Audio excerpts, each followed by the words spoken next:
Okay, good evening, Mary. I finally was able to make some progress this weekend. I got the materials, most of it. I still need to acquire the plywood top, which I'm hoping to do one night this week.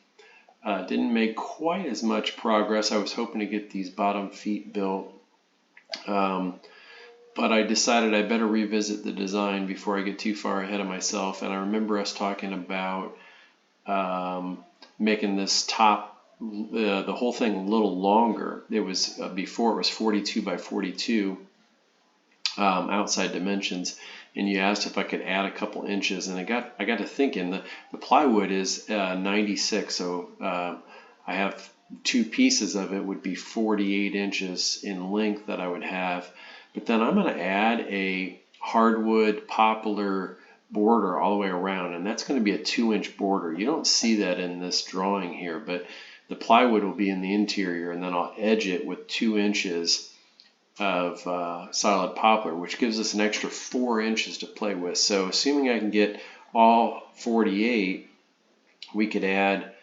another 4 inches to the 48, which would give us 52.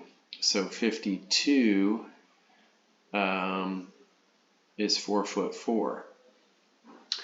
So that's good news. That gives you 10 more inches than what it is wide. So no extra cost at all because we don't have any additional materials that we would need to pull that off. So it's got a nice rectangular look to it now. And you'll also notice that I was able to spend the time to taper these legs.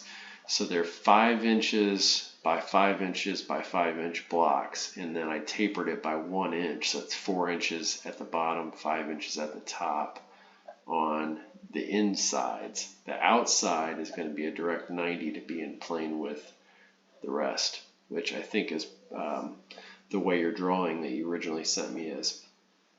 So then if this is 5, this is 5, this is 5, then we have a 3/4 inch sandwich.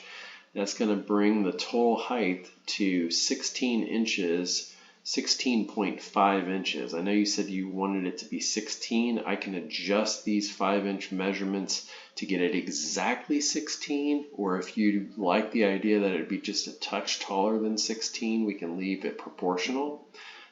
So right now, like I said, it's 16.5 inches tall, 1 foot 4.5 inches tall. And then we've got the top is 42 inches wide, 3'6".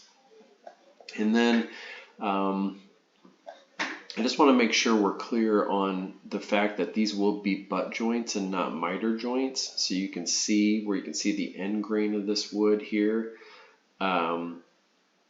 It gives it a different look. I mean, I could miter those where it would come to a point where you wouldn't see the end grain here.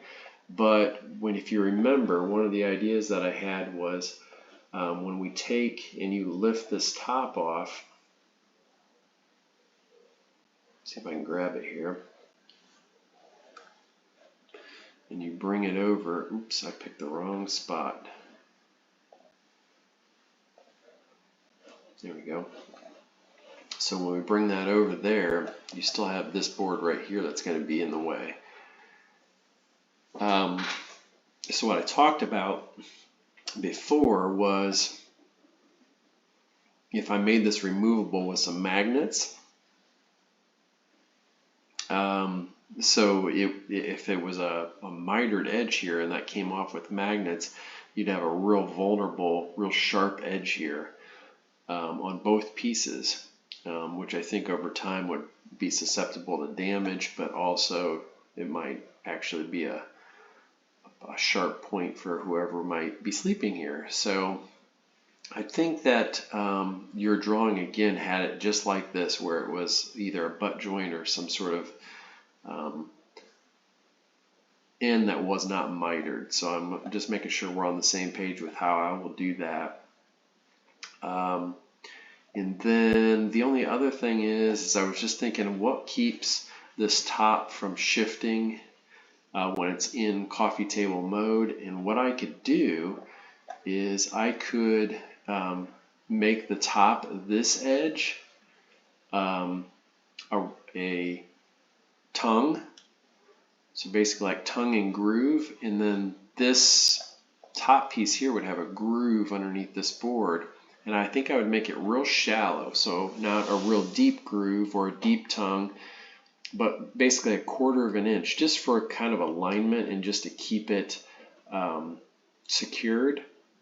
So I would do that probably on these long edges, and then I don't know, I think about probably partially on this end piece here too, so that when you lifted this back on, you'd have some alignment and it would kind of lock it in place so it wouldn't slide around. But when it's in this open configuration, you'd see a tongue here, just like I said, it would just be a 1/4 of an inch, and then you wouldn't see the groove because that would be on the ground there. But let me know if you like that idea. I don't know, I could brainstorm some other ideas in terms of how we would make it so that it would stay secure when it's in the coffee table mode, but that was the best idea that I think would hold up over time and be pretty easy to get. Once you lifted this on, you wouldn't have to fight with it to try to line up pins or anything like that. I think that might be the best bet.